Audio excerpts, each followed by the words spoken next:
Candi Entertains. Today we are making one of my all-time favorite recipes.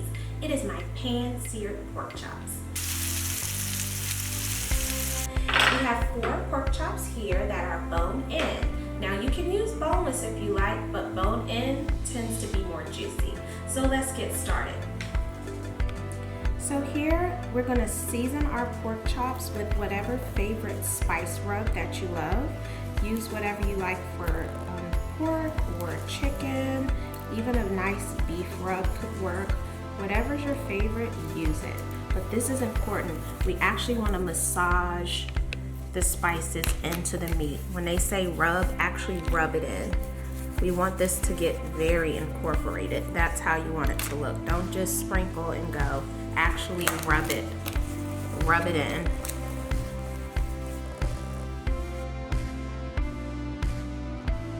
Once the pork chops are seasoned, we're going to pan-sear them on the stove to create a nice crust.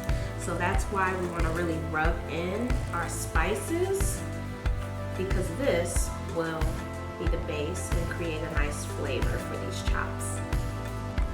So I have a skillet here that's oven proof. It's important because we're going to pan-sear these and then we're going to finish them off in the oven to keep them juicy. So start with about 2 tablespoons of olive oil and make sure you get it nice and hot, preheated. It has to preheat because we want to sear. This is the fun part.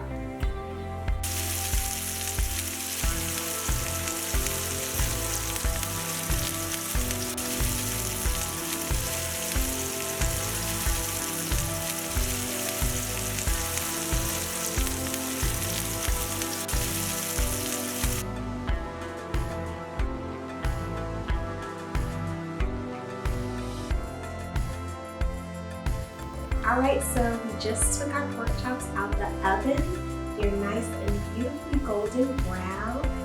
Butter is melted, and I just like to baste the edges with the butter as well to make sure it's nice and juicy.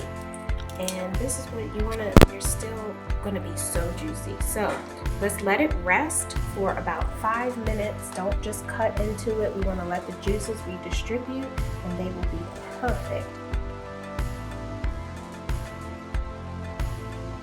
So our pan-seared pork chops are out of the oven. Our finishing touch is to just drizzle some of those nice pan juices right over top.